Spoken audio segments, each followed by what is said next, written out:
Okay. You all please stand and thank you.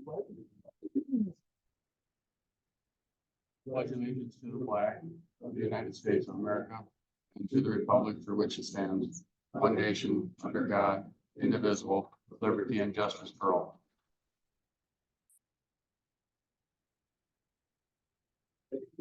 And welcome to this regular meeting of Pipestone County Commissioners. Well,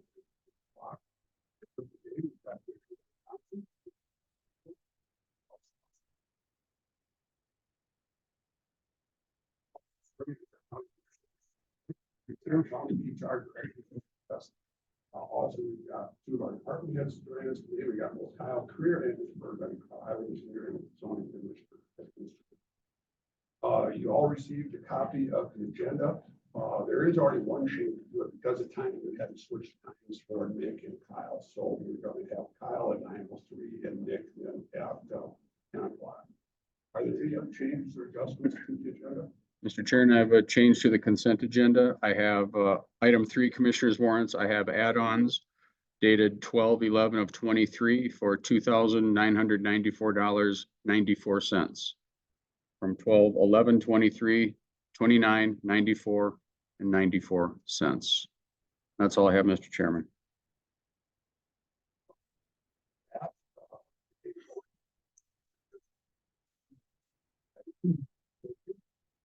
Seconded by Allison, by Doug.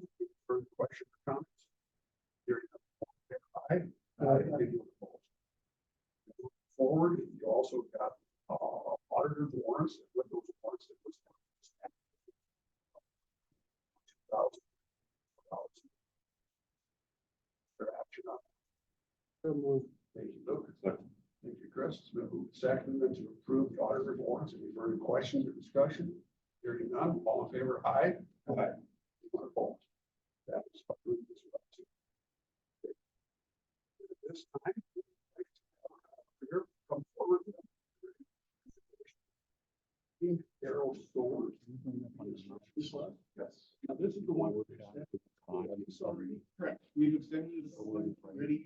And you should have all received the letter from DG Green Arrow LLC requesting another 1-year extension. They're anticipating starting late 2024 due to MISO interconnect delays along with materials, which we've kind of heard in the past. So I did attach a map also. If you guys were to, I got it. Exactly where it's at. But the location hasn't changed. Nothing has changed other than I think the CUP, I believe it was 19, and it continues to be extended. The conditional use permit is good for 1 year. Without board action, it would be expired. So they're requesting another extension of another year.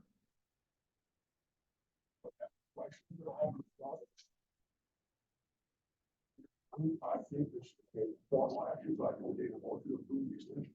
I'll make a motion to approve the extension. Thank you, Alice. I will second that motion. Dan seconds.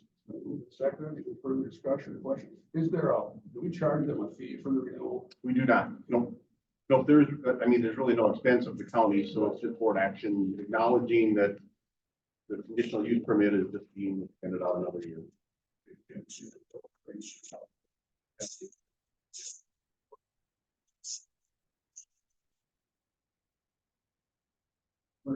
Right, and I think the same thing is happening with solar. I mean, people are acquiring easements years prior to actual projects coming online, so it's a long process.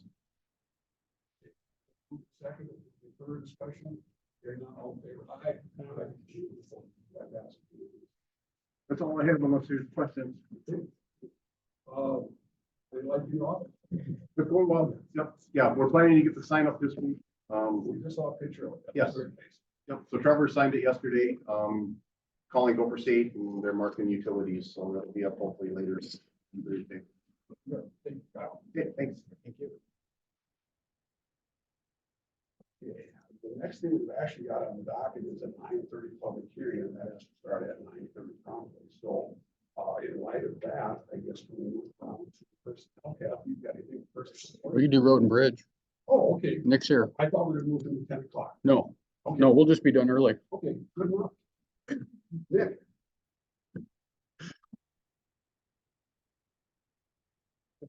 Morning.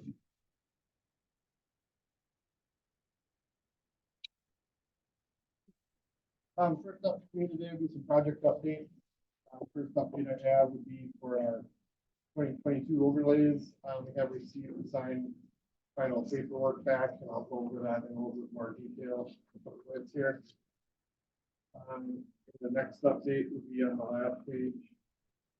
From projects in the planning stage. We have a good opening scheduled for 2024 overlays. Scheduled for January 23rd, 10:30 a.m. Seal coats at the same time. And then at the bottom, ground crushing project. Good opening for that. It will move to December 26th at 10:30 a.m. Next for me would be request to approve some right-of-way payments. You'll see they're all listed out there. The top two are rather large, both Victoria Road project, County Road 25. The rest of them are culvert projects. That's big difference. Are we getting close to having all those? I want to say we have all but one, Okay. but that's just going off my memory, so I don't hold me to that. I need to look it up to be sure, but yeah, I think we're just about done there. And it's a small piece of waiting for us.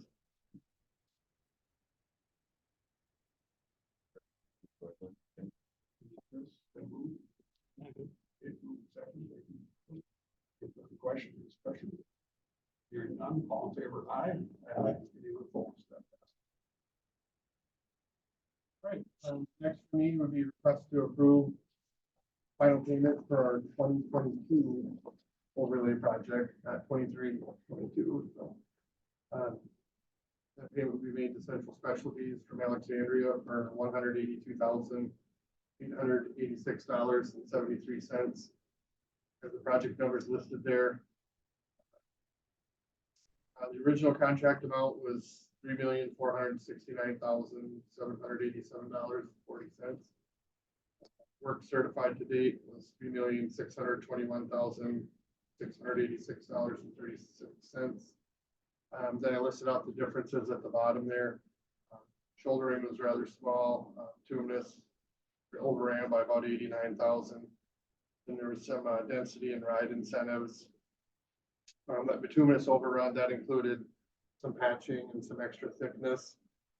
Looks like a heck of a lot of money to me, but look at the big picture on a $3.5 million job. It's not as bad, but and then for some perspective, you know, divided over the whole project, that's like less than 1/16 of an inch thick, if you will. So it all depends how you look at it. I still look at it a lot of money, but it's not like some huge blatant evil that caused a big overrun. But, you know, like I said, there was some patching and some extra thickness in there, so that ate up a large chunk of that. Yeah. So, The cost of bituminous was the same, it's just a little more product. yeah, we overran on quantity. The price is the same, and this is paid for through our state aid allotment. Not, you know, it's not a levied item. I know you've explained this before, how this incentives for you elaborate. Yep. So the state has set that up on how to get this incentive, like if you get your density or so. We'll say there's kind of three tiers. There's like a not good enough tier where there's like a penalty, and then there's an okay where they're pay what, you know, there's no incentive or disincentive. And then if you do think above and beyond what's expected, you get additional money. So the state has set that up.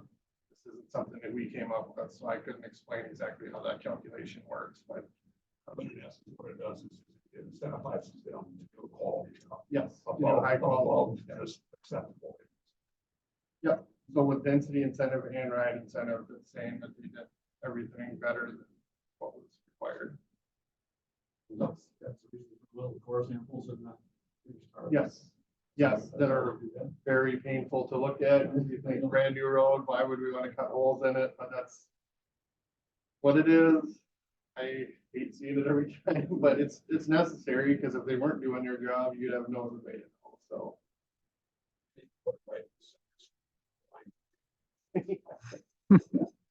Well, you get a lot of potholes at the center line anyway, so plus that, but I get it. But yeah, they're.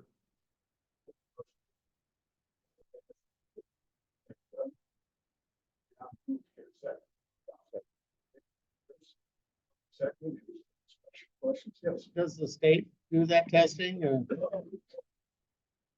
So. Like talking to cores, Mhm. okay, I'll answer the ride incentive first, because that would be a shorter answer, but the ride incentive, they have to hire an independent third party to come down, and there's you usually use a pickup with some weird looking stuff on it that apparently measures, smoothness as it goes down the road, so it's not the state, it's not us, it's not the contractor, it's an independent third party. So that's how the ride is measured. Density. We have a program that, I don't know if it's a fancy program or not, but it'll take random locations. And Jared, the assistant engineer, is usually the one that does it. He'll have these random locations and he'll go out at 4 in the morning or whatever, before they get paving, and he'll mark this spot, and then they come out and they'll drill these holes in the road and they'll patch them, and then they do some sampling with, he'll go back to the lab with them and they'll do a little bit of testing on them on their cores, but then we'll send ours up to the state and they'll test them there. But the point of us marking them early in the morning is so they don't know where they're at, so they can't go and do extra rolling or whatever, trying to help themselves out, it's, so they have to do a good job everywhere they can to keep the system then, so. We're just an AFC. I sat in. They were discussing like price. Just what you think of this, but they said 2 inches per mile is costing $180,000. Correct. For our estimating purposes, we kind of, shoot from the hip ballparking, we always said 100,000 a mile for 1.5 inches. 180 sounds kind of high. Well, no, I'm just asking. Where's that at? Or it was just that the engineer meeting. No, I meant what part of the country is that, like in town, or is that? They didn't. They were just. So much like 150. Yeah. Okay, Curious what you were getting. just by defining it by the mile, doesn't really sound like in town to me. No, It's a long. I don't think so. No, just one. Okay, well. Guess we'll be It's a prepared for that. Find out when we get bids. Yeah, we like to think we're helping ourselves by having an early letting. And the last year, the contractor moved in before postings went on. Mhm. Might help this, we're trying to do that again this year. So we're getting better. I think so, I hope so, that's what we're trying to do. Mhm. If it keeps going that way, I think we're probably on to something. We'll have to make sure that we do it that way. Yeah. Yeah.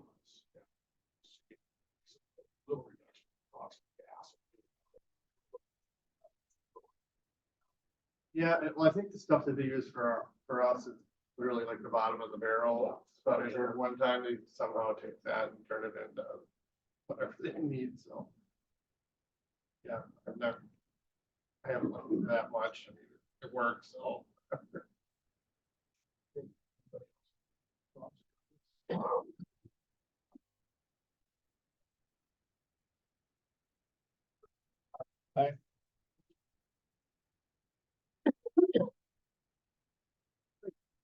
Next up, we're supposed to have a bid opening today on the application. We should intend on to delay that to the 26th, because I'm thinking about it some more. think I'd like to roughly double that quantity, so we have the material on hand for the County Road 17 project. We could just use our material if you want, or we could do the bid alternate thing. Feel comfortable just doing that without talking to the board, hence the addendum, so that's time to talk to you today. Be roughly doubling it. If for some reason, you know, if you want to do the bid alternate, and we would say buy it instead of use our own, we would just have 2 years worth of maintenance traveling on hand, and we wouldn't do a crushing project next year. So I don't see any downfall this way. But like I said, I want to talk with the board before this. I think it's a good idea. And this is what Doug brought up before, so. So you have to actually alter your bid documents to increase that volume. Yeah, it specifies 40,000 yards. I think we're looking at about that much on County Road 17. We're not quite finished dialing it in, so I mean, it's gonna be roughly 80,000 yards I'm gonna want to put up in our bid. That doesn't affect your advertisement of that bid proposal, does it? We issued an addendum to all of the plan holders that has changed to December 26th at 10:30, so about the same time we open bids on the fuel.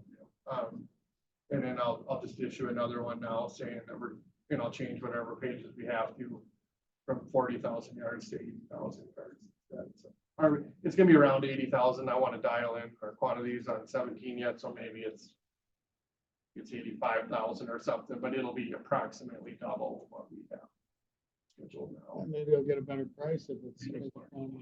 Yeah, yeah, and I think that's what Doug kind of alluded to before. So I mean, really, you're taking your mobilization, dividing it too. So yeah, I think it's worth a shot anyway. If for some reason we find out we don't like a large quantity, we can always go back next time. But I don't know. I think it does. I've seen trees growing in it before, but we won't have ours that long, so. Yeah, so, yeah, it'll be fine. Going off my memory, yeah. Yeah. Because we didn't have a list with the other ones here, so Yeah, I thought. yes. We checked with our suppliers to make sure the market's open that day, and they can give us a bid.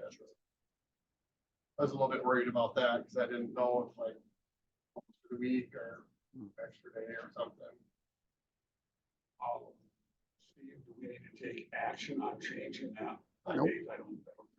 Nope. Yeah. Nope, I not don't at all. know the official documents. Like I said, I just didn't feel comfortable doing that on my own. So.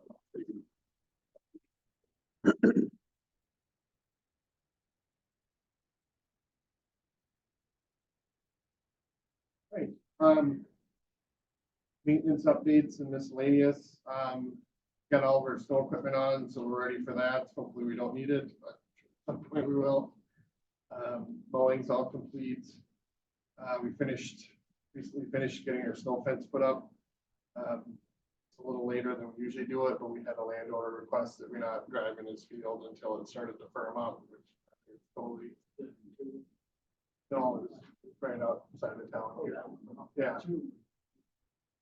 Oh, okay. Well, if they're nice enough, they'll let us put it up. Like, yeah, we'll wait till the ground starts. To firm up, so we don't pack it down. So that delay was because of the warmer temps, but not a big deal. So. Our furnace and carpet cleaning that I talked about a little while back, that's been completed now. Our new motor grader showed up December 5th. Not to be confused with the one we delayed. This is one we ordered over a year ago. So don't want to make sure that everybody knows it's not the same. So this one was ordered before we decided to run them longer. Island. Yeah. Yeah, just the cat, 150 Joy, I believe the model number, so it's got the joysticks. Yep. More the hours what we thought they were going to be on training. It took so long. Came out. I never looked that up, so I don't know. But we didn't get the actual 4 hours. I don't know if there is a penalty for that. Do you remember that? I mean, there's something, like, Well, you'd have to check. I doubt it. They probably gave you the price. Yeah, on the public court, I think. But And you were at the guarantee that. Okay. It's not probably take a look. Make sure. because we ordered this so early. They don't know.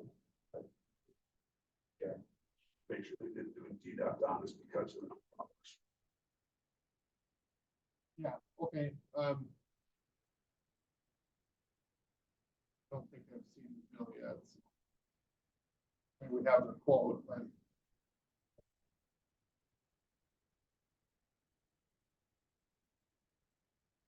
You can give an update on it at the 26th if you want. yeah, sounds good. Then last item for me. We have a skid steer in the budget for 2024. It's gonna come back to the board January with those results. One of our bidders had indicated that his price is gonna change on January 1. He didn't know what it would be. He doesn't have the new schedule, but yeah. I doubt it on this one. They do that. Yeah, right. And we had been asking like, hey, how long is your quote good for? And that's how we found this out. So if you want, I can come back at the 26th with quotes. This may or may not be the low anyway, so it might not make any difference, but if you want, I can come back on the 26th with those quotes, or we can wait till the first meeting in January. I don't care. I don't know why not, because we told them that we want to order this, Yeah, I think we priced 4 different ones, so.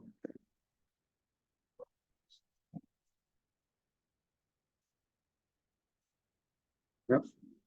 Yeah, I'm pretty sure this. we did it with a payloader. We did it with a payloader once, and I think I've done it with once.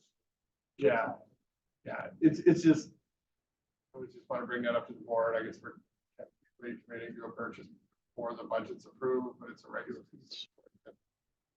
Yeah, actually, I think a little bit of money, so. And it doesn't have any impact on the other bidders as well. No, they're all bidding it at the same time, Mhm. so they could, They can all up their price first. they might, it's just. They might. One happened to tell us, because we told them like, okay, you ready? We're gonna get this approved beginning of January. But at the end of the year, A lot of businesses taken care of before the end of the year because there are notoriously price increases. So it would make sense to do it on the 26th if you've got it. okay, well, that's fine, we'll tell all of them that have. That'll be good. More there will replace them. Yep. Nope, that's gonna be traded in, if there's somebody else that wants it, I guess. Keep it, and make it. We'll see that once the bids actually. This is quotes, right? Yeah, they'll send me their quote and he'll put them together and then I'll review them. And I'll put them in the Word packet. But But you don't tell how much they're offering for the trade-in. when you submit their bid, then Yeah. they'll know how much they're offering. Correct, this is the quote. We'll put these together, review them, make sure we're comparing apples to apples, all the equipment. Yeah, and then I'll submit in my board packet, I'll have everybody listed out what their bids were, and then we'll have a recommendation up there.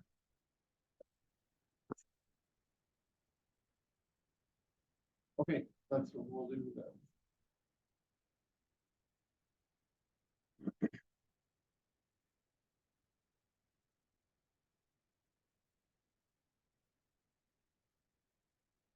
All right, that's all I had for today. Anybody have any questions? Question is whether maintenance through. Right now, we're like cleaning up some of these like sucker bushes and fence lines and stuff. It's perfect work for that. I mean, the temperatures are still a little decent. I mean, I'm sure it's not popular work, but Oh, no. it needs to be done, so. Yeah, We don't, of course, get to that every year. Some years it just gets too cold, snows and whatnot right away, but December, we got, yeah, right. But yeah, we're doing some of that right now, so finishing up a little bit of fence stuff we had. Had some stuff we could pull, so that's what we're doing.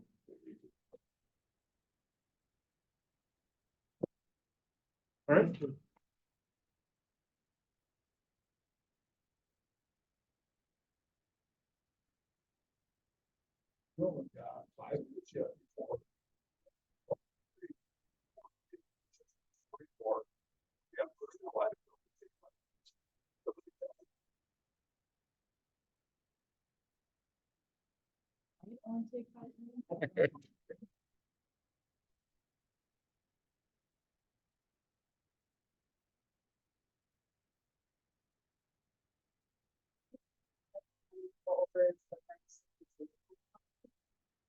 So, this is something that the county needs to abide by starting January 1st, 2024. State legislature passed a new statute that all employers in the state of Minnesota have to offer at least 6 days of paid leave per year, per employee. And that's the full-time equivalent. So for those that are part-time or temporary, they earn 1 hour of paid leave for 30 hours of work. Up to a maximum of 48 hours. So our current policy is new employees earn 96 hours per year of sick leave, and that goes up incrementally based on years of service. So we do exceed the state requirement for the earned sick and sick time. So because of that, the county doesn't need to create a bank. We can designate our current banks to comply with the ESS law. There is some carryover requirements, so we can allow employees to, the first year they can earn up to 48 hours, and if they don't use it all, they can carry that over into next year to the point that they can do up to 8 hours. There is some expanded uses of this leave, and those are listed on the sheet that is, this is earned sick and safe time requirements at the top, and then eligible use of earned sick and safe time. So the employee's mental or physical illness, treatment of preventative care, and that would fall under our normal sick leave policy. Care of a sick family member in need of preventative care or treatment. Again, most family members are covered, although this law does expand the definition of family member, which is in our proposed policy here as well. Closure of absence related to domestic abuse, sexual assault, or stalking of the employer family member.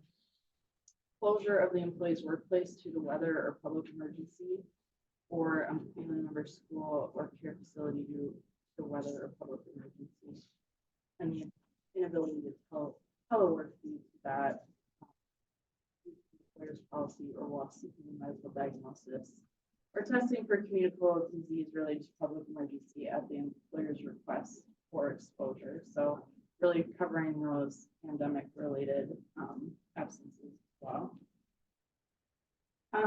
This was really developed to address a problem that exists in private for private employers in the state of Minnesota. But we still have to comply with it because it addresses all employers in the state of Minnesota, even though we already have pretty robust banks that employees for sick leave purposes. So in front of you today, I do have a policy to consider for board approval. And this was developed by Ian Zanny, who is a lawyer from the state of Minnesota. And we are recommending basically the first 48 hours of sick leave accrual be designated as ESS, as well as the first 48 hours of usage designated as ESS of sick leave only. Some employers have gone as far as designating both vacation and sick leave. But because the reasoning behind use of the leave really falls under the sick leave category, we felt that we should move it to the sick leave category for this. There is, just a little more information on how it will be applied in policy. This will go out to all employees before the end of December. We did talk with the department heads at the last department head about this policy and how it's coming out, and they are aware of this. And we'll probably do some more talking and training throughout the years. It is a new law. It's going to be a little bit in flux on how we apply it. So but we feel this policy meets this critical law. Us compliant with what this. For full-time employees, there's really not much to change because all of their accruals will remain the same. The new piece will be making sure our part-time employees and temporary employees are accruing 1 hour of ESST for every 30 hours worked. And the main people that's going to apply to are part-time employees who currently don't accrue any leave time. They don't work enough hours. So now they will be accruing 1 hour of ESST for every 30 hours worked. And our payroll system, CPT, is working on, and I think they have that developed, that accrual in our timesheet. I would be seeking board approval of the earned sick and safe time policy.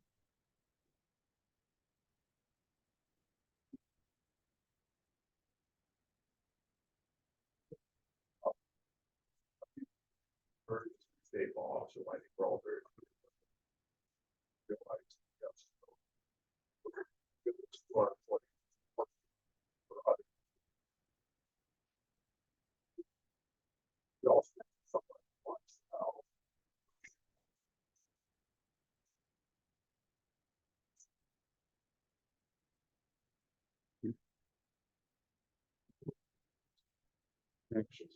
Kathy did a lot of work on this. Good job on it. This is very time consuming and quite complex. And if anybody looked at page 2 under E, it really does expand the definition of family. And it's just almost anyone anymore. But yes. Mhm. Absolutely.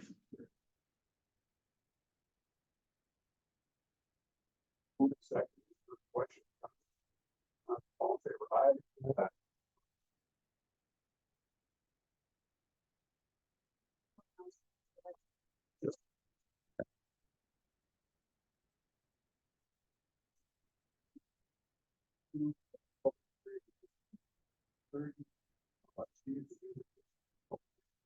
Yes. Can I get a motion to open the public hearing, please? Yes.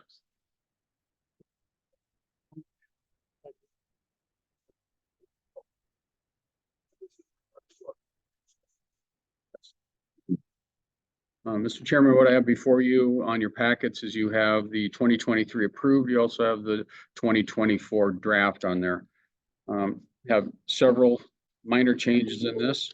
Emily is here. If she wants to, Emily, you want to come up and present your change for the recorder's office? And I'll handle the other ones from zoning and EMS and the jail. That was pretty minor. If she wanted to come down and do that, always welcome to have her here. Oh, I'm sorry.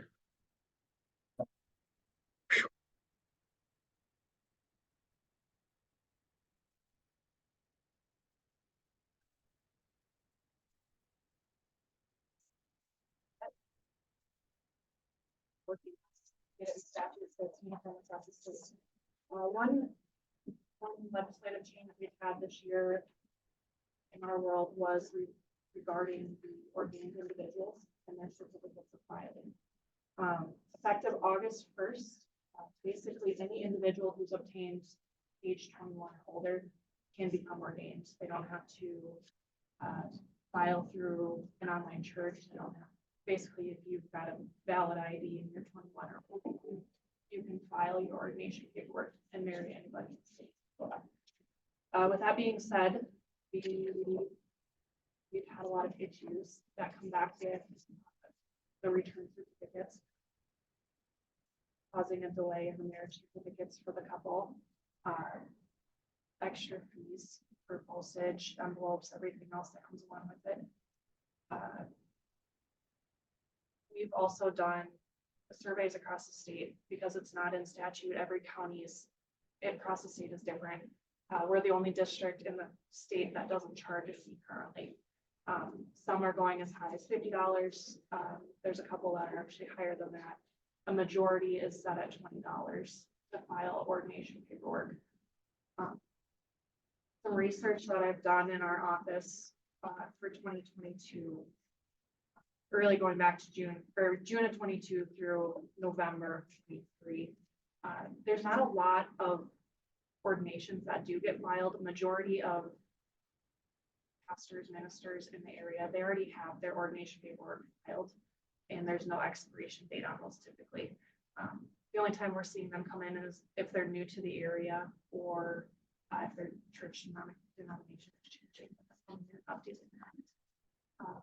Most people are one-time officiants, so they're coming in from another state to marry somebody in Minnesota. So they're one time and done. With that being said, there's, I think, as marriages performed by, we had 29% of our marriages over the last 18 months performed by somebody other than the local minister. Out of all of those marriages that we've had filed, 31% of them we've had to return with errors. Again, causing the delays to married couple. Having to educate these individuals. We've created brochures in our office that we give them, laying out in detail what they need to do. We also go over the return to the couple when they come to apply to make sure they tell their person how to do this. There's still errors. There's always errors. So we're spending the time contacting these people, getting it back to them.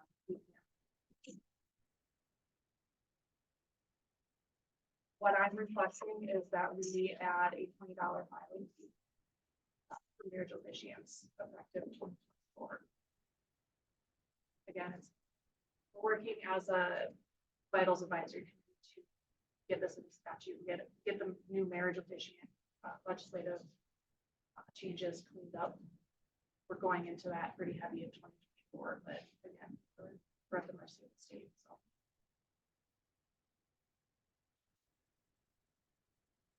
So.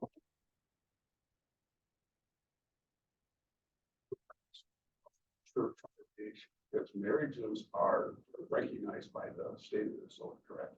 So that's why it falls into our purview to be recognized by the state, because I'm not dealing with their particular denomination or. No, and like I said, stuff regarding the denominations and the religious marriages, that's all going through legislative this year, Right. trying to make it a more uniform law.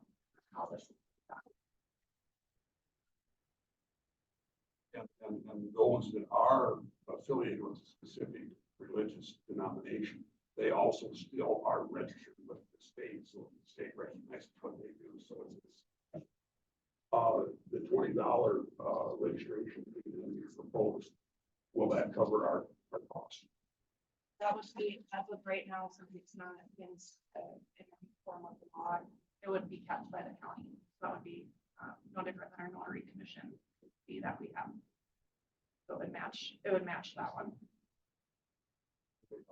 Questions at all? No, that is all Part of the fee schedule. Right. Yep.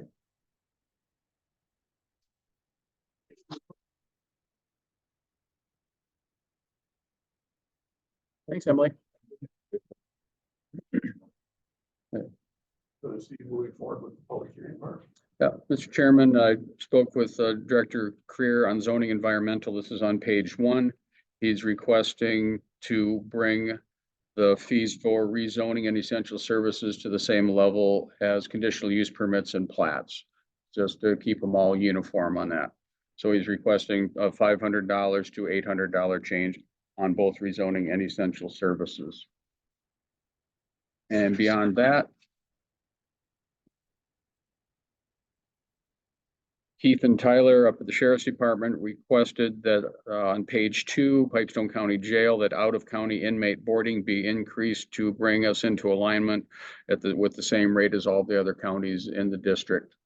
So that we're all charging the same. They all try to do the same all the time. So they all want to have the same rates wherever they go. So he's requesting that change from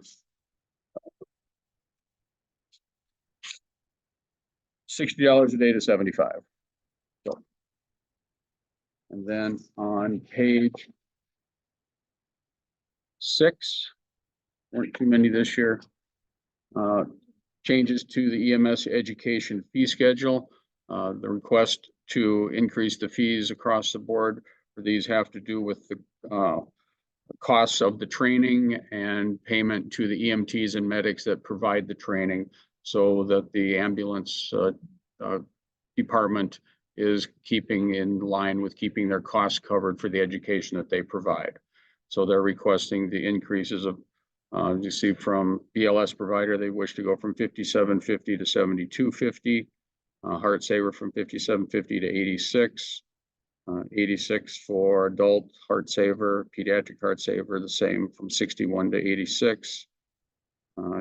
Small increase on Heart Saver from 116 to 118. ACLS refreshers, $25 increase.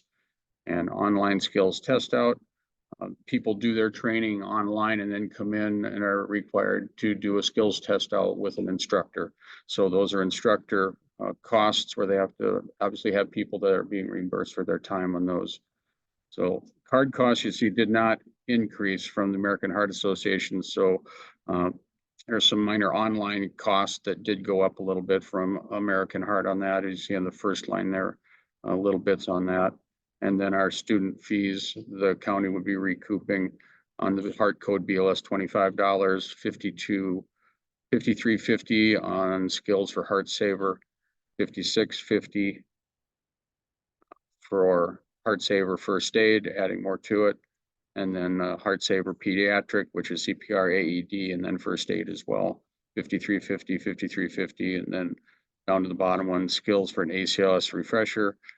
That did not change. The online cost did change for American Heart for $168 for processing. So that's what they're recommending doing that, so they can cover a little more of their costs to the staff that we're doing in-house for paying them for their time. I'm not exactly sure that this will help for certain. Yeah, on the last one, who's picking up the difference between the fee and the cost?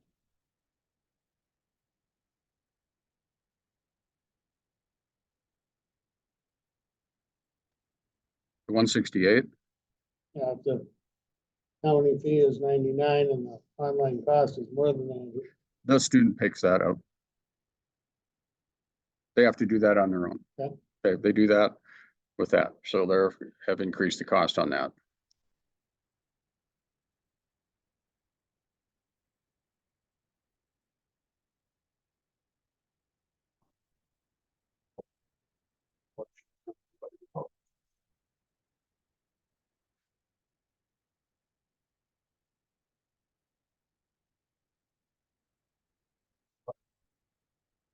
Yes, it does.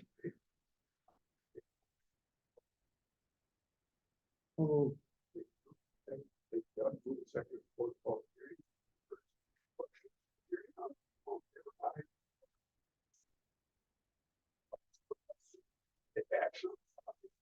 Correct.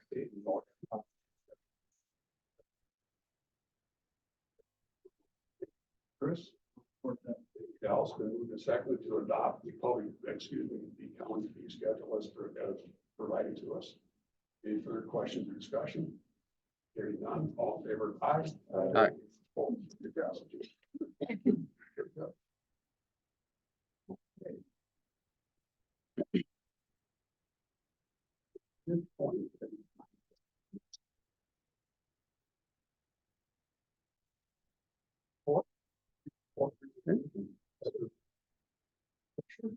Perfect, thank you, welcome. Hello, Steve. Can I plug this in? Hi, good morning.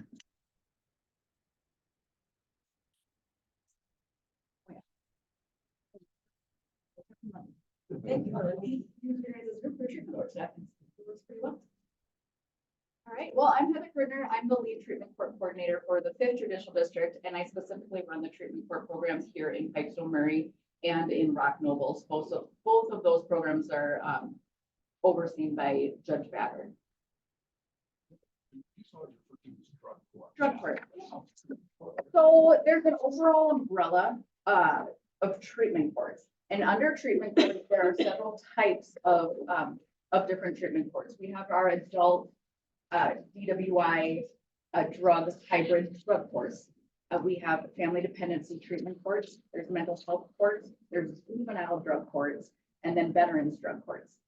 So treatment court is kind of that overall umbrella with different modalities. Yeah. So the one that we have here is a drug court.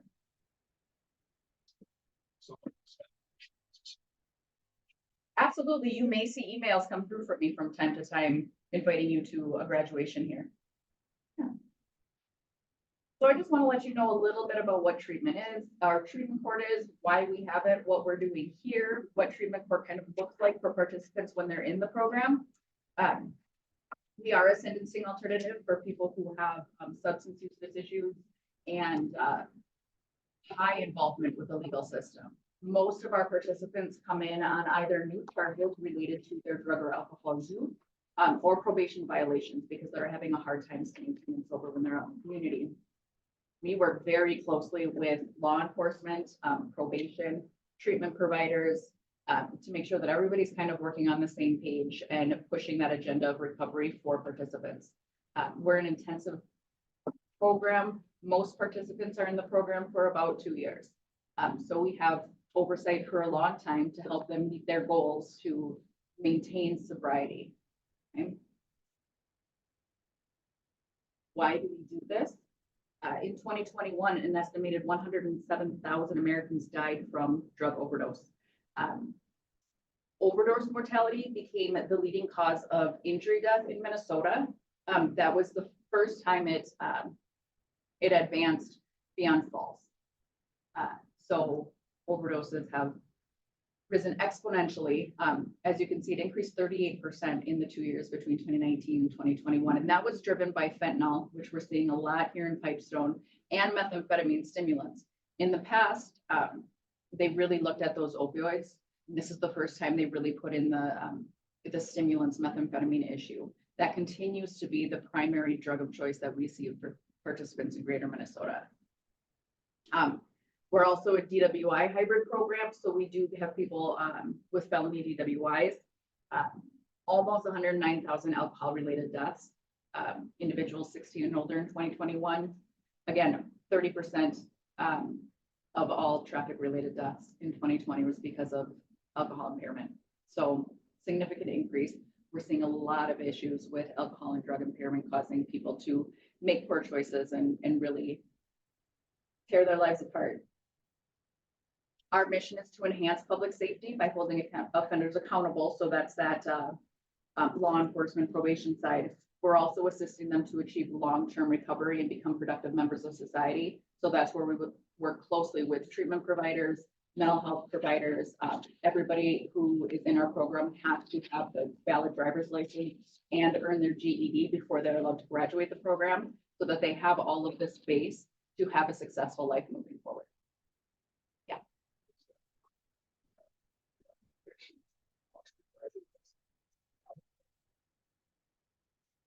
Yeah, that's why most people are in the program for at least 2 years. In addition to everything else, we do have some people who, after a significant number of DWIs, they have, or multiple driving after revocation or driving after cancellation, they have those years ticked on. We get them to the point where they have to have all of their fines paid. They have to have everything in place where all they're doing now is waiting out their required amount of time. So they'll be able to get their driver's license as soon as they're done. But most people have to have it beforehand.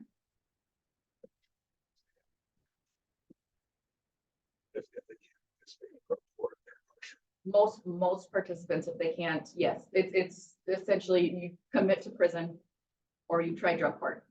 Yeah. Yep.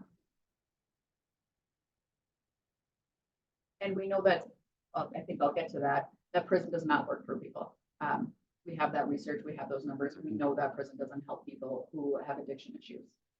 Our treatment court team includes the judge, me, the coordinator, probation, prosecution and defense counsel, law enforcement, the jail, treatment providers, both chemical dependency and mental health and human services.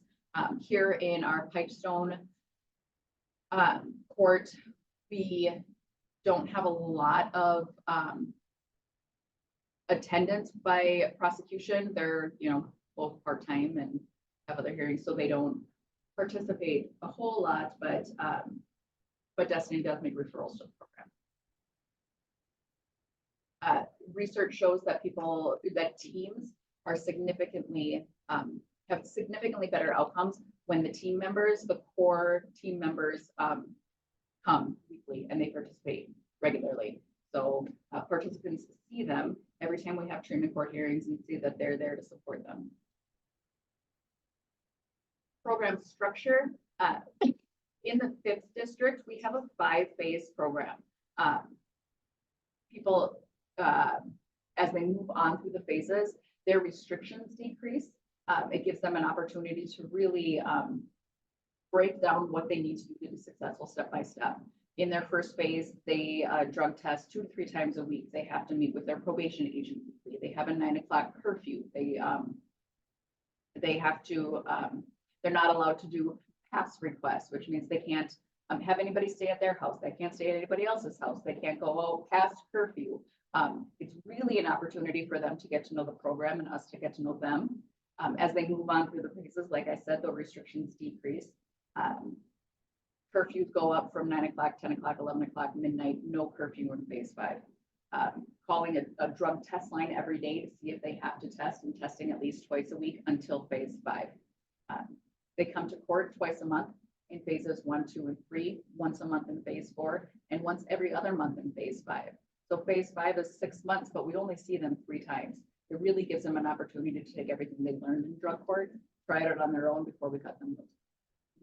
In addition to those that kind of expectations that change, there's steady expectations for all participants throughout their entire time. They have to follow their treatment recommendations. Inpatient, outpatient, aftercare. If they're recommended to go to a halfway house, they have to go to a halfway house. Identify and address their mental health needs. Like I said, we have a mental health provider that sits on our team. All participants have to meet with that mental health provider and determine whether or not ongoing mental health therapy will be appropriate for them. They have to perform 40 hours of structured activity, which means they either have to be employed full-time, be going to school full-time, or some combination of the two, and adding community service work to make sure they're getting to those 40 hours. We know idle hands are the devil's playground, so we really want to make sure people have good routines and structure built into their day.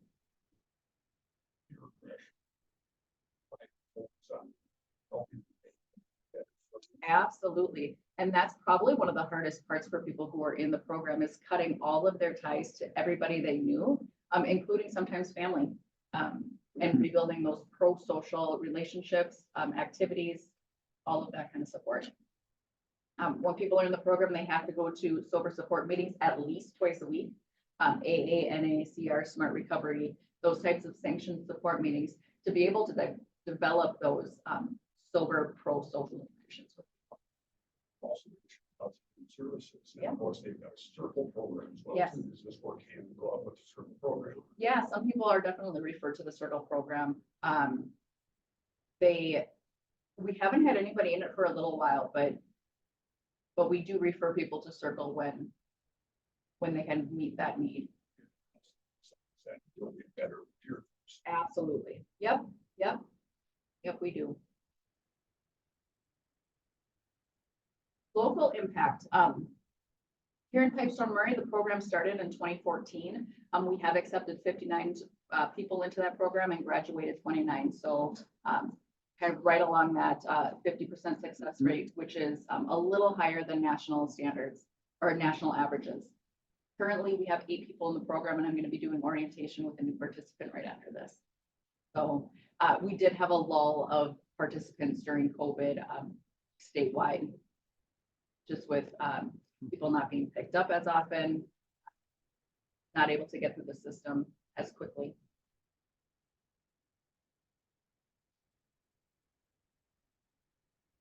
Costs, so the annual cost for prison in Minnesota in 2019 was $40,500. The average annual cost to keep somebody in treatment court is $4,000. So it's a significant cost savings to help people and keep them out of jail or prison than putting them in. The research shows an estimated $7,000, could be over $12,000 if there's victimization costs per participant. That's a huge savings to the county, to the state. Community service work, our participants not only will do community service work to get to that 40 hours of structured activity if they don't have a full-time job, but they're also sanctioned to perform community service work if they are violating the terms and conditions of the program. If they're missing call-ins, if they're missing meetings, there's issues with dishonesty. They will receive sanctions or incentives depending on their participation and compliance with the program. CHIPS cases, research shows that families who are involved in CHIPS cases in the child protection system, their kids are either returned to them faster, or it prevents out-of-home placements if they're involved in treatment court programs. And as I said, almost all of our participants are employed, and they have to be employed by the time they're done with the program. So you get that tax revenue there. That was a pretty quick run through of treatment court, and I know I talk really fast. But I wanted to give you guys some time for any questions or anything that comes up.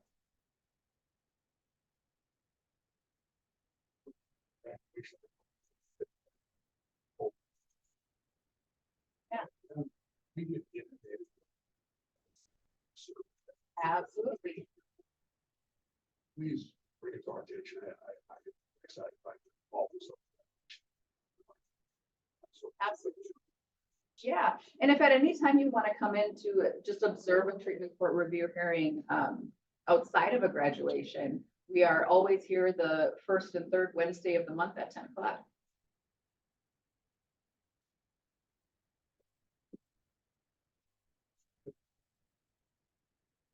Yes, recidivism, we track recidivism within the first 3 years. Our recidivism rates are extremely low. If participants do relapse, they are much quicker to connect with their supports and regain sobriety.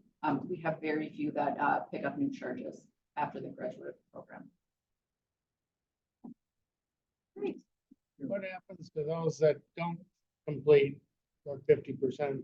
The ones who are terminated from Yeah. the program, well, generally the recommendation is that they go to prison, and that's then what happened.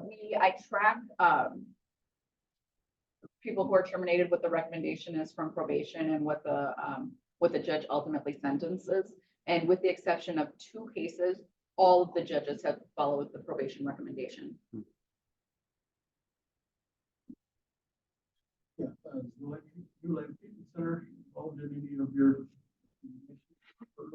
So New Life Treatment Center used to be in the past. When Scott Bradloff left, nobody else picked up that spot. So at this point in time, well, and now they've closed their outpatient program. So they still have in residential. So a lot of our participants do residential, but all of the outpatient treatment services are being completed with Sanford and Laverne.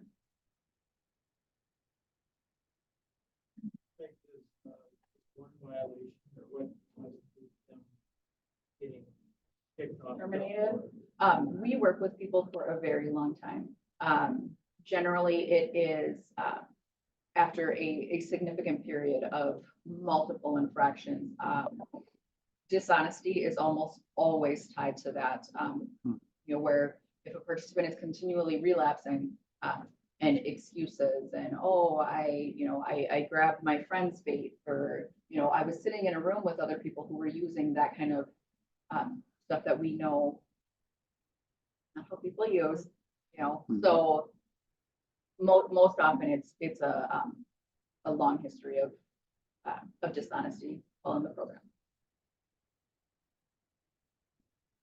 Legal marijuana have any effect on whether they use them or? We do not allow any participants to use any form of marijuana or alcohol, even though it's legal.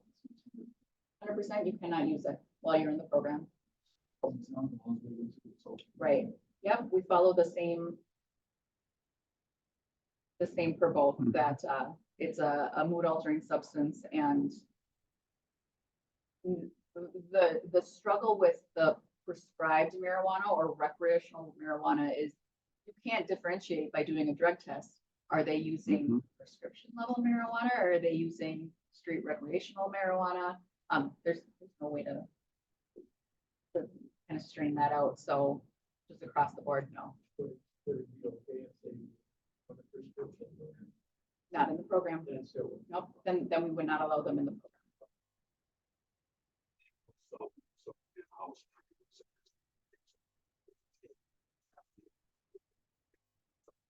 It could be in some of those programs. For a lot of people who are struggling with, they need something.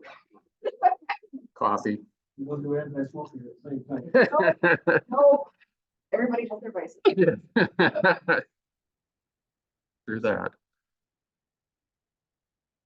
Yep.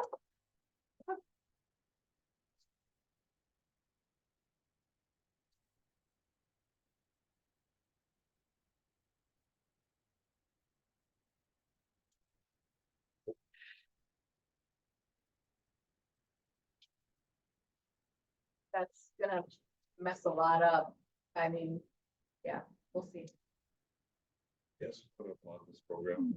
I've been known a few people have been graduating through that to see what the support system that's gets built through that, and seeing that they also want to be supporters too to other people in this. Absolutely. It's just amazing. So I just want to applaud. Thank you. Thank you. I appreciate that. It gives people a chance every day. Everybody who comes through our program are wonderful, amazing people with horrible addiction. I mean, it's a disease. You treat it the same as you would somebody with cancer. It's a disease. It needs to be treated. Thank you. Great, great.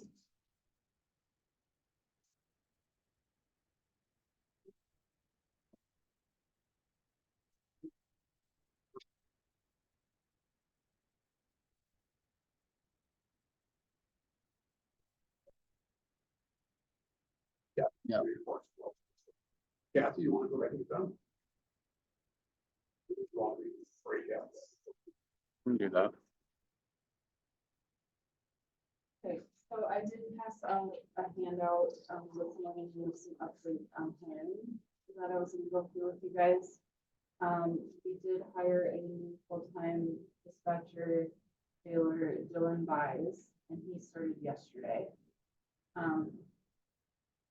We are now going to advertise for, the promotional position of the dispatch coordinator position, that you guys approved in the job description for. So we have all of our dispatch staff filled at this point, and we'll be advertising for that. The next announcement, with Nicola Backer leaving, she was a part-time position in the auditor's office, and Jessica Coulter is a current employee that's been helping out with driver's license in the treasurer's office. Her current job title is a deputy auditor treasurer 3, so she can help out both offices. They are combined department, but they're in 2 separate spaces. But she's currently working 2 days a week, and we did ask her if she was interested as a current employee in increasing her hours. So she has accepted a 4-day per week job offer of deputy auditor treasurer 3 to work in both offices. So I would seek approval from the board to allow that.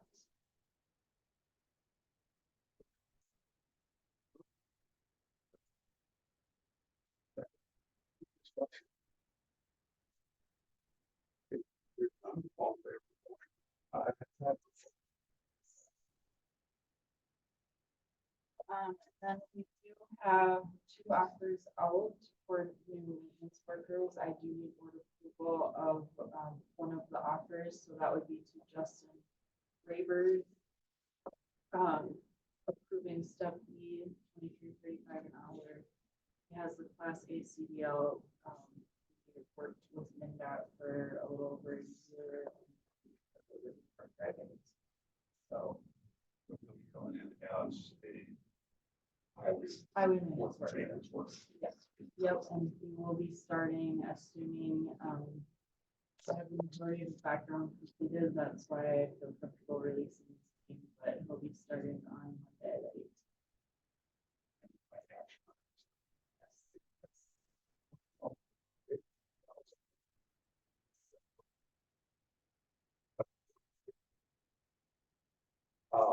Questions, discussions other than this is terrific. So we do have one more offer out, which is the next thing I'm gonna go over, and then we still have our roof. So we're 2 out of 3. Yes, That's true. yeah. Let's, question all in favor of motion, aye. Aye. Opposed?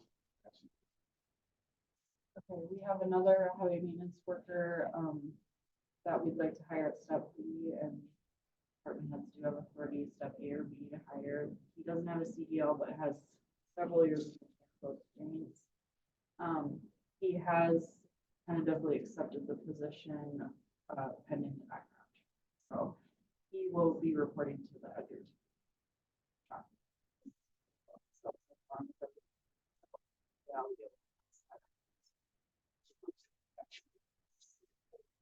Yep.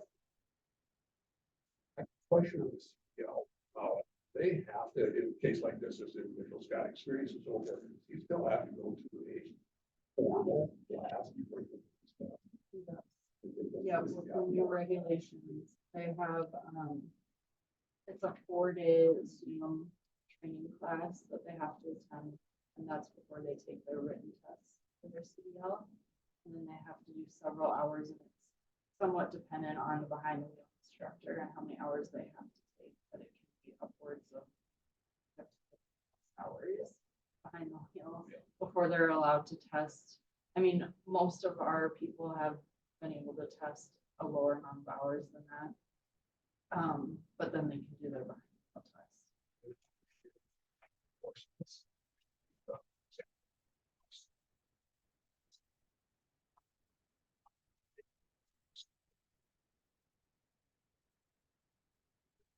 Yeah. Mhm. And tandems. Now, like I said, the bus driver endorsement can't just do the endorsement, yeah, the entire CDL class.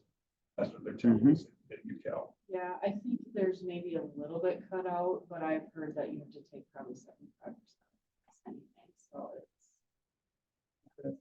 How many covering costs for? As of right now, we are. We don't know if we'll be doing that ongoing forever, but because of the low amount of people that have CDLs working in Is it. there any restriction? How long you have to work here then? For bands? Not currently. There, AMC again, that was talking about it. 2 or 3 year.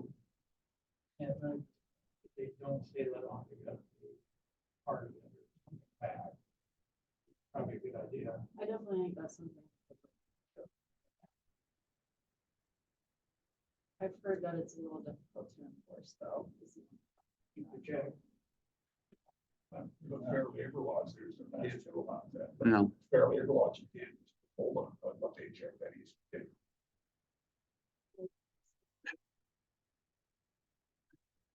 Imagine the union would have to be involved in that somehow too.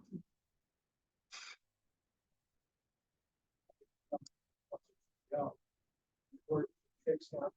Oh, I got my CDL, I'm going. Yeah.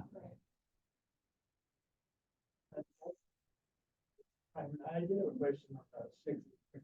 Oh, sure. And the I requirement. That's fine. This wouldn't even happen. Other part. From truck drivers, snowball operators, all of them, because of the weather. have that, but the question, hope it doesn't come up, but This was brought up as a concern. Yes, it was. We Also. Wide meetings where they didn't do an exemption for public safety, which they probably should have considered. So I guess we'll just have to look through that as of right now. even have it there. Mhm.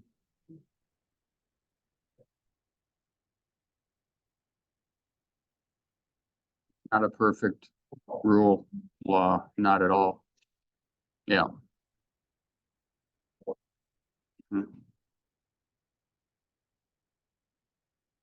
Any other questions?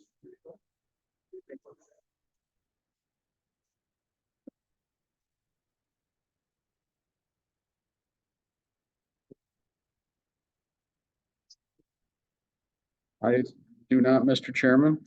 Personnel is done. Committee reports would be next. Do you want to take a brief recess?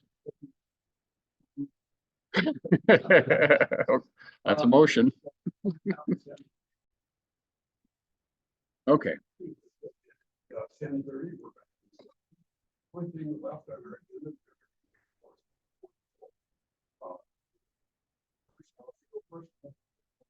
Dallas. Number 13, good settlement. Nasty, bizarre.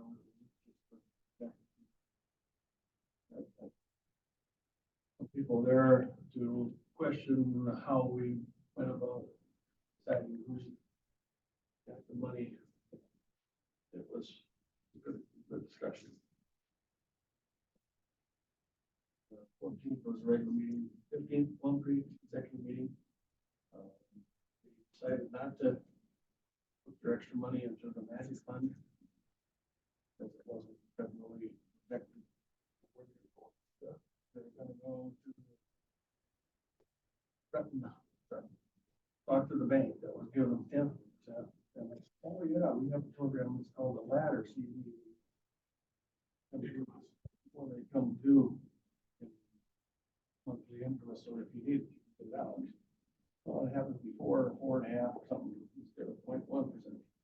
Well, it was worth the effort to jack them up a little bit. Didn't pass, but this- Come up, so I didn't support.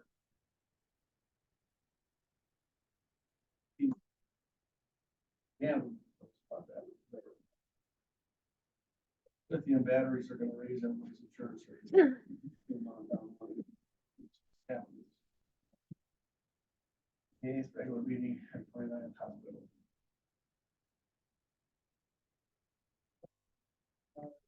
November. So,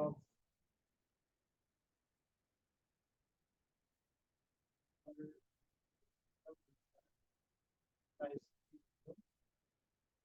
14, 31, 50, Southwest Health Harrison, New Marshall. The 15th, also radio board in Marshall. 20th. 8th, another radio board meeting. And then on the 30th, that was the sheriff's department, shortage of juvenile centers, discuss that, what to do.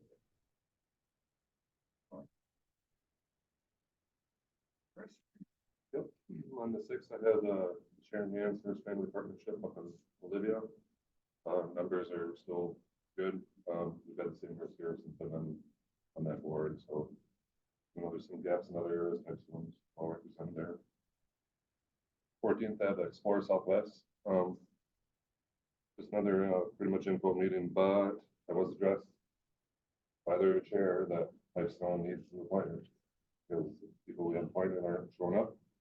They're not doing the job. For which one? For Explore Southwest, so that's 2 years in a row that they said they want new people on that board. Due to us being not represented, I know one showing up. And I can't do it all. So I know there's interest, like Susan Hoskins said she'd be interested in being on that board, but she don't want to step on people on their stoves. Right? So maybe right now is not the time to discuss that, but let's call that again in that meeting about our appointment. Question more about information about to the website. Questions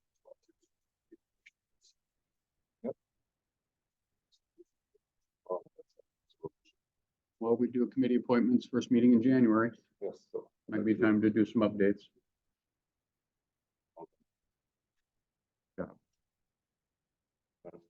Sixteenth at SRDC and Pizza Ranch, Clayton, nothing really update on there. So, on the 20th at Extension Committee. And on the 29th, PCMC, and I did attend both board meetings. That's all I had for November. You see this last month? I did have an executive committee. Was there meeting. one? I can remember if there was or not. Yes, I did have a CPP, I'm sorry. And then, what, report on that, still, full staff, they hired 2 interns as well. That's right.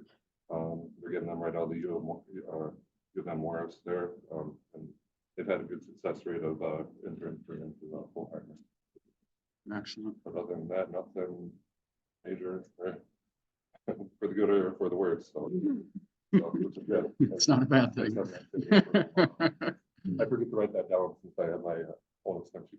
Oh, sure. Thank you. Okay, on the 15th, MRC Executive Committee. On the 16th and 17th, AMC Futures was at Camp Ripley, focusing on Veterans Affairs. On the 27th, we had the solid waste meeting in Slayton, and then the joint meeting with the Rural Energy Board in the afternoon regarding waste energy. On the 28th, the hospital board. On the 29th, Highway 23 Coalition. We set the budget for next year. On the 30th through the 2nd, I was at NACO. On the 30th, we toured the 3M Innovation Building. That was really cool. Yeah, we think of them as mostly office supplies, which is the least of what they do. And I mean, they just are doing fascinating things there. And on the 1st, I was able to first see a presentation from an advisor to the president, and then got to speak to him privately for a few minutes and shared some concerns I had. And on the 2nd at NACO, I was able to address the people in attendance there. And on the 3rd, was at AMC candidate screening at an AMC board meeting, and then the MRC board met where we had Representative Matt Norris from Blaine and Dan Kitzberger, the legislative director from Minnesota Housing, new presentations. On the 4th at AMC Research, had presentations on public health nuisance project and a homelessness planning project. AMC Environment and Natural Resources, Senator Scott Dibbles, who's the chair of the Transportation Committee, and also sits on Energy, Utilities, Environment, Climate, and Capital Investment. Gave a little presentation, heard a presentation on package legislation regarding extended producer responsibility, and the drainage work group update. They're recommending that all counties, and I mentioned this to Bill earlier, that we should have our projects on the county website and have the ability for people to have an email sign up for potential projects as a way to hopefully avoid a drainage registry portal mandated by the state. You know, because if you're already making everything available, why would you need to have the state be involved? But so somehow we have to try to figure out how to do that. And then they also are working on a draft report regarding outlet adequacy, which is challenging to say the least. And I also attended breakouts on water retention and grants and solid waste hierarchy and waste energy.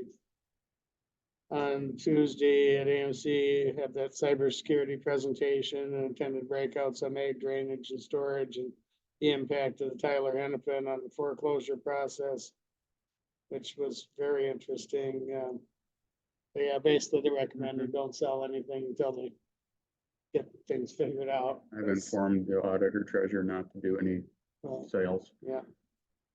And then on the sixth, heard the speakers that, everyone got to hear in the general session on the outperform the norm, the courthouse presentation, I thought was pretty interesting. Mhm. And then, of course, had the AMC business meeting and election. Rick and I discovered too many rural people go home early, so it didn't work out for us, but it was still interesting. On the seventh, at Area 2 and RCRCA, we were shown a demo on some computer program where they can compile all the project data from the history of Area 2, because since Carrie and Joe have been there for 30+ years, if they ever go away, most of the things they remember, but no one coming in would know. And they had, Bolton and Mink has developed a program that they use a lot for cities, but I mean, a county could use it or any group, but. And they were using some municipal examples where, say, it would track, they use GPS and put in like where all the manholes are, where all their water pipes are, what size they are. Even down to like boulevard trees and whatnot and the shape they're in. I mean, it was just amazing how much data they could have all available and tracked. It must be initially hard to, I mean, because somebody has to physically go out and, do the GPS and observe what, like say, the condition of the trees were. But I mean, they had like camera views from inside underground pipes. So I mean, you could 360 see what they actually look like. Besides just the physical location on a map, and you could kind of use layers like Kyle does, where you could add parcel information or a variety of different layers of data. That, I mean, it was pretty cool, and I think we're gonna explore doing that for Area 2, because I mean, I can see where it'd be handy even for, the highway department or whatever, to, where it'd have all the history of your projects and when you last did whatever, and, they even had ones where it would track like, the condition of the pavement and, it's pretty cool. And then, in the afternoon, we had our union negotiations with the jailer dispatch group. I think we're almost there, but, they just had to check on some technicality on their end regarding the paid leave. The SS&T. Yeah, which, but it sounded like it's, they were pretty much willing to get it done, so I think we're almost there. And then, 99% sure, I think. yeah. On Friday, Redwood, One Watershed, One Plan, they had their kind of initial discussion. Julie Westerland from Bowser presented on the project going forward. And yesterday we had plant ops and then truth and taxation. Thank you. My report is for November, second is our Frank House.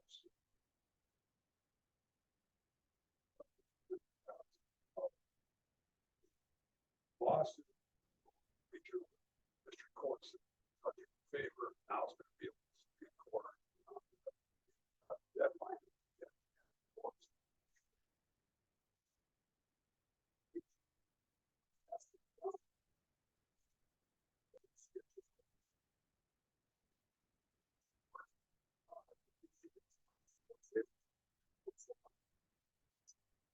Pretty much, yeah. Right. I mean, you spend 10 or 15 grand to do it, and basically the attorney said that they just have very little impact on the outcome. Now, say that Julie Reed and the rest of the AMC staff will still continue to support our position. Oh, they totally support your position, or, our position, but it just doesn't make sense to keep spending money for something that basically we're told is not worth the money to.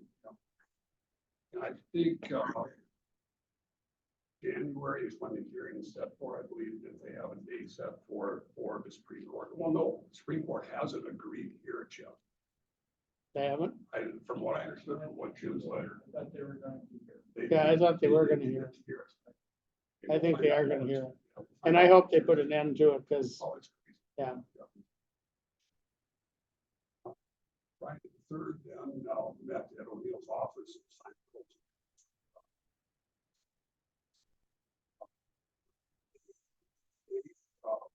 Had a discussion with this Bergen KDB, who's the consultant that we use down in Smock as far as their role going forward. So I had time about the interim BDA's role, where that individual, Bob Benson's name, where it would play out in that. Later in my report as well, that I've got more good news, I'll jump to that now. We finally have hired a new executive director. She'll be taking office on January 2nd, the first day. Her name is Darcy Getsky, and she currently is the deputy director, the assistant deputy director, vice, or whatever actual title is there in Nobles County for their HR program. So she's got great experience. Really looking forward to it. A very positive forward. Local person too, sounds like. Yes, a local person. In fact, some of you might know Darcy, Southwest. She also lives on South.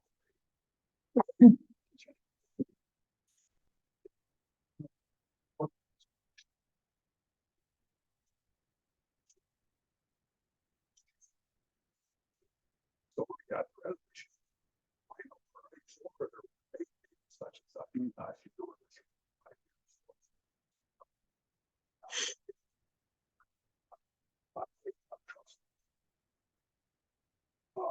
Then on the ninth was kind of a busy day for me. I had started out with Jack. It was all on.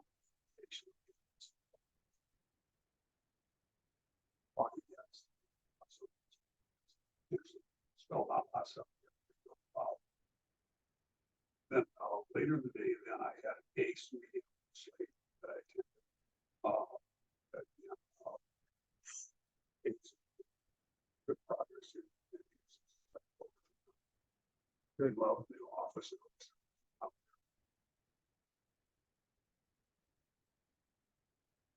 Then later in the afternoon, then we got a commission.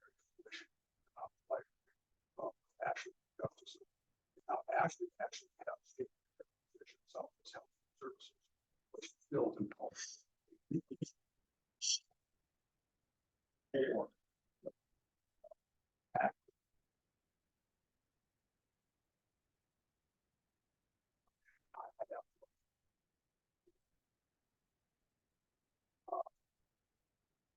But that really good turnout. I think we had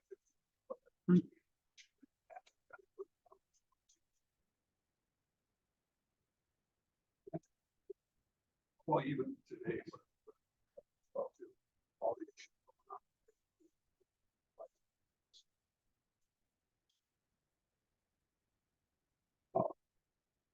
Then that fundraiser, they partnered with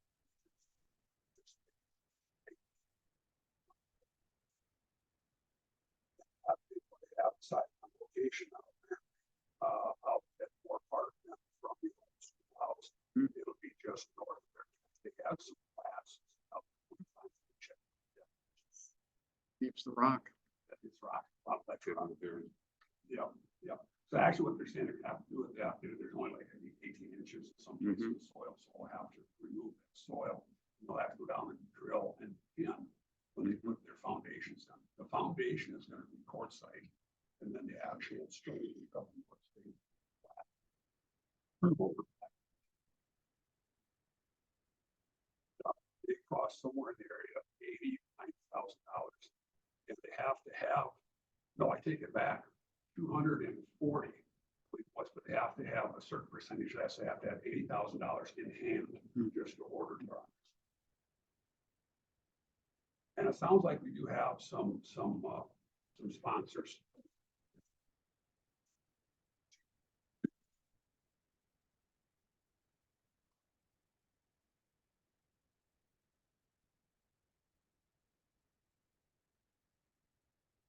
And on the 13th, of course, the hospital, again, we had our planned facilities meeting that day. And then also,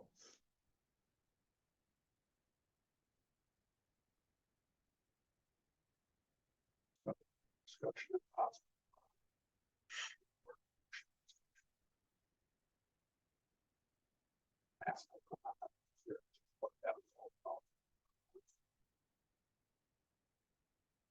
Uh, 14th, in the afternoon, I had another SMOC special meeting. Of course, that was.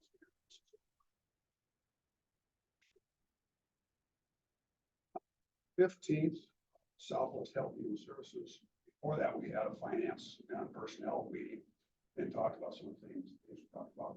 Yeah, as far as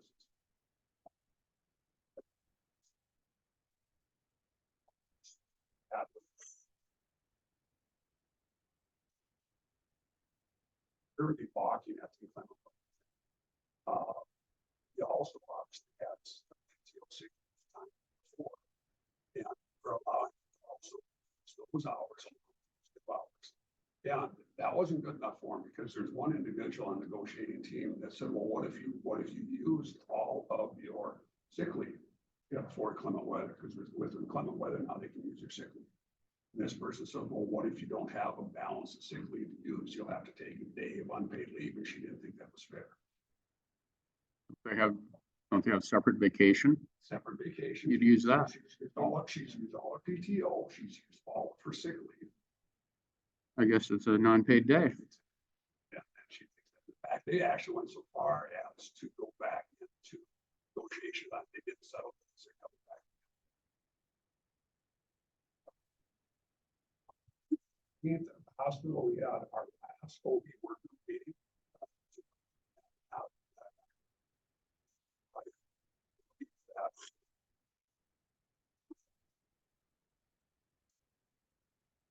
Monday the 20th, we had a regular spot.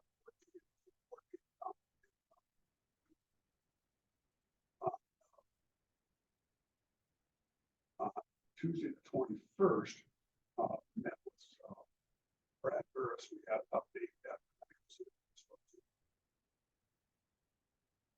So,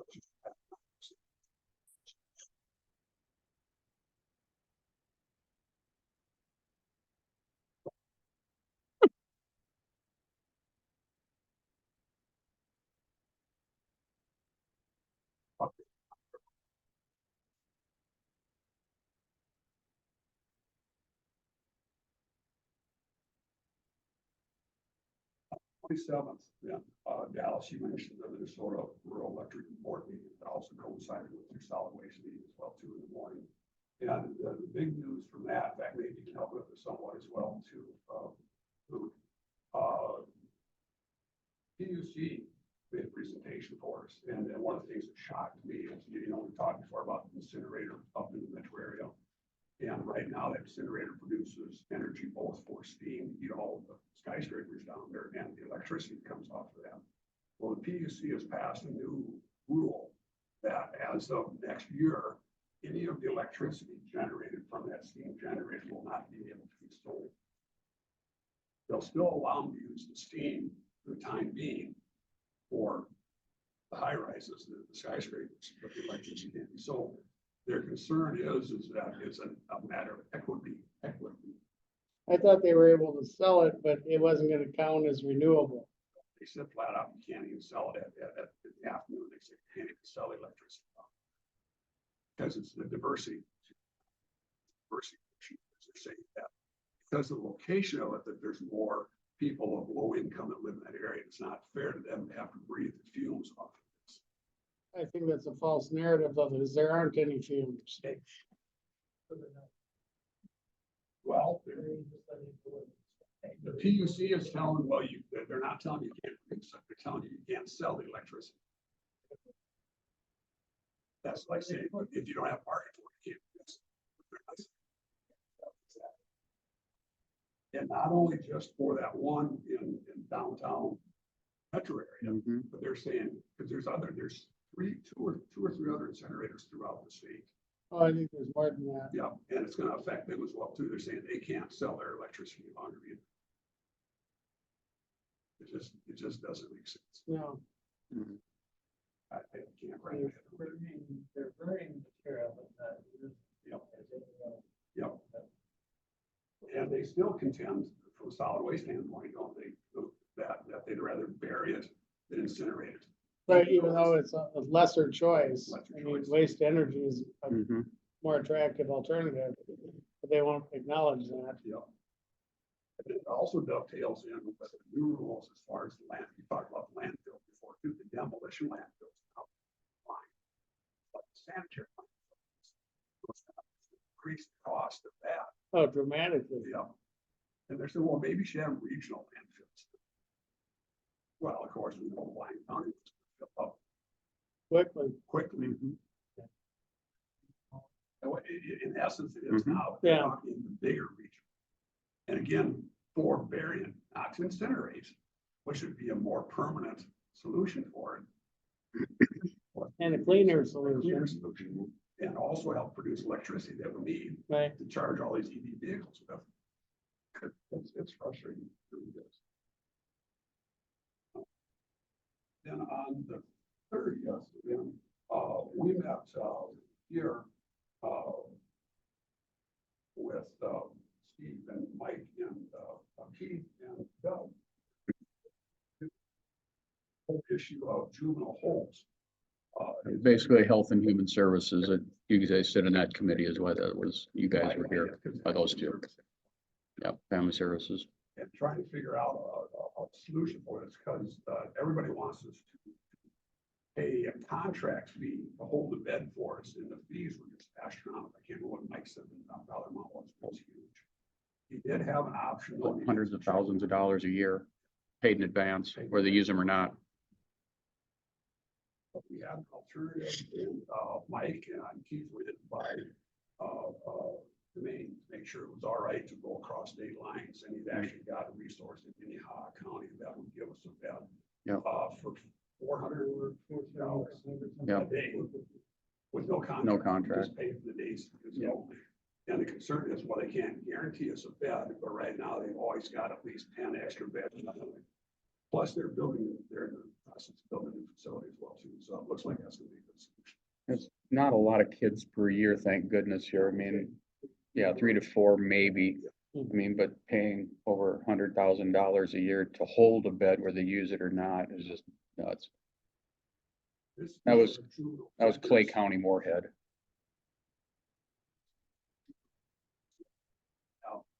Mental health Right. issues associated with this. So, Mhm. groups. And that Basically concludes my violent.